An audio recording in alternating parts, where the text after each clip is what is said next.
नमस्कार दोस्तों, आप देख रहे हैं मध्य प्रदेश की आज की 25 सबसे बड़ी और महत्वपूर्ण खबरें। आइए बिना समय गवाए शुरुआत करते हैं। मध्य प्रदेश के लिए बड़ी उपलब्धि सामने आई है। मुख्यमंत्री डॉक्टर मोहन यादव और केंद्रीय मंत्री ज्योतिरादित्य सिंधिया ने शिवपुरी में 2500 करोड़ रुपए की मिसाइल निर्माण परियोजना की आधारशिला रखी है। ये परियोजना दक्षिण एशिया के सबसे बड़े निजी मिसाइल निर्माण केंद्रों में से एक मानी जा रही है। इससे हजारों युवाओं को रोजगार मिलने की उम्मीद है और शिवपुरी देश के बड़े रक्षा उत्पादन केंद्र के रूप में उभर सकता है। मध्य प्रदेश देश का पहला राज्य बन गया है जहां संशोधित कानून के बाद वक्फ बोर्ड में 2 हिंदू सदस्यों को शामिल किया गया है। सरकार का कहना है कि इससे पारदर्शिता और व्यापक भागीदारी बढ़ेगी। इस फैसले की देश भर में चर्चा हो रही है। मध्य प्रदेश विधानसभा अध्यक्ष नरेंद्र सिंह तोमर की अध्यक्षता वाली समिति ने विधानसभा की कार्यप्रणाली को और प्रभावी बनाने के लिए 11 बड़े सुधारों की सिफारिश की है। इनमें विधेयकों की बेहतर समीक्षा, बजट पर मजबूत निगरानी और समितियों की जवाबदेही बढ़ाने जैसे सुझाव शामिल है। मौसम विभाग ने मध्य प्रदेश के कई जिलों में भारी से बहुत भारी बारिश की चेतावनी जारी की है। भोपाल, इंदौर, उज्जैन, जबलपुर, सागर और नर्मदापुरम संभाग के कई इलाकों में तेज बारिश, बिजली गिरने और तेज हवाओं की संभावना जताई।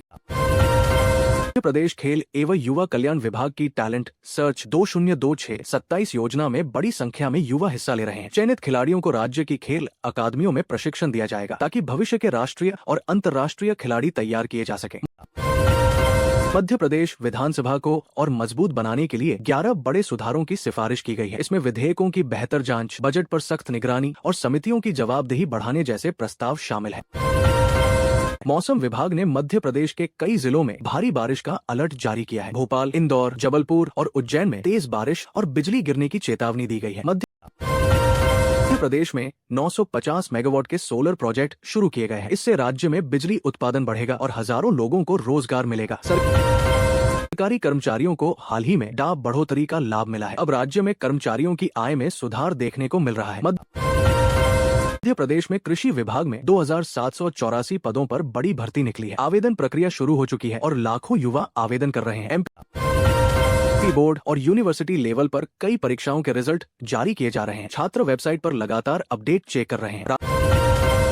राज्य में निवेश लगातार बढ़ रहा है। ग्लोबल इन्वेस्टर समिट के बाद कई कंपनियों ने उद्योग लगाने में रुचि दिखाई है। मध्य प्रदेश में नई सड़क परियोजनाओं और हाईवे निर्माण पर तेजी से काम चल रहा है। इससे कनेक्टिविटी मजबूत होगी। सरकारी अस्पतालों में नई सुविधाएं और मेडिकल उपकरण जोड़े जा रहे हैं। ग्रामीण क्षेत्रों में हेल्थ सिस्टम मजबूत किया जा रहा है।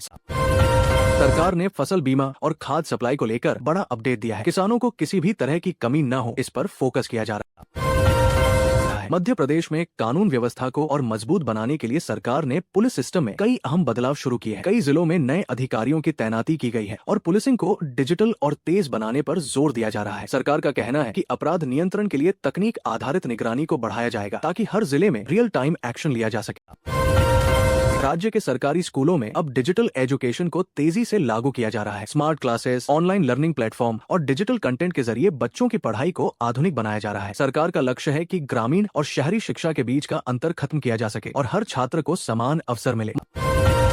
मध्य प्रदेश सरकार ने युवाओं के लिए नए स्किल डेवलपमेंट प्रोग्राम शुरू किए हैं। इन कार्यक्रमों का उद्देश्य युवाओं को रोजगार के लिए तैयार करना है। इसमें टेक्निकल ट्रेनिंग, IT स्किल्स और इंडस्ट्री आधारित कोर्स शामिल किए गए हैं ताकि युवाओं को सीधे नौकरी के अवसर मिल सके। राज्य में बिजली उत्पादन को बढ़ाने के लिए कई नए पावर प्रोजेक्ट शुरू किए जा रहे हैं। खासकर सोलर और ग्रीन एनर्जी पर सरकार का फोकस है। इससे आने वाले समय में मध्य प्रदेश ऊर्जा के क्षेत्र में आत्मनिर्भर बनने की दिशा में आगे बढ़ेगा और बिजली की समस्या काफी हद तक कम होगी। मध्य प्रदेश के पर्यटन स्थलों जैसे उज्जैन, खजुराहो, ओरछा और मांडू को अंतर्राष्ट्रीय स्तर पर विकसित किया जा रहा है। सरकार का लक्ष्य है कि राज्य को टूरिज्म हब बनाया जाए। इसके लिए नई सुविधाएं, सड़क कनेक्टिविटी चल रहा है। राज्य प्रशासन में कई अधिकारियों के तबादले किए गए हैं। नई पोस्टिंग के जरिए प्रशासन को और मजबूत करने की कोशिश की जा रही है। सरकार का मानना है कि इससे कामकाज में तेजी आएगी और योजनाओं का सही क्रियान्वयन होगा।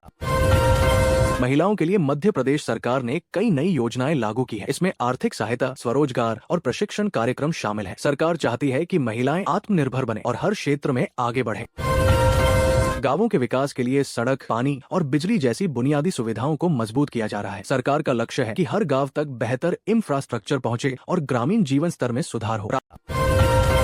राज्य में खेल प्रतिभाओं की पहचान के लिए टैलेंट सर्च कार्यक्रम चलाया जा रहा है। चयनित खिलाड़ियों को राष्ट्रीय और अंतर्राष्ट्रीय स्तर की ट्रेनिंग दी जाएगी। इससे मध्य प्रदेश के खिलाड़ी आने वाले समय में देश का नाम रोशन कर सकेंगे। बढ़ाएंगे। मध्य प्रदेश के शिवपुरी में 2500 करोड़ रुपए की मिसाइल निर्माण परियोजना राज्य की सबसे बड़ी औद्योगिक खबर बन गई है। इस प्रोजेक्ट से हजारों रोजगार पैदा होंगे और मध्य प्रदेश देश के डिफेंस मैन्युफैक्चरिंग हब के रूप में उभरेगा। ये परियोजना न केवल राज्य की अर्थव्यवस्था को मजबूत करेगी बल्कि भारत की रक्षा क्षमता को भी नई ताकत देगी।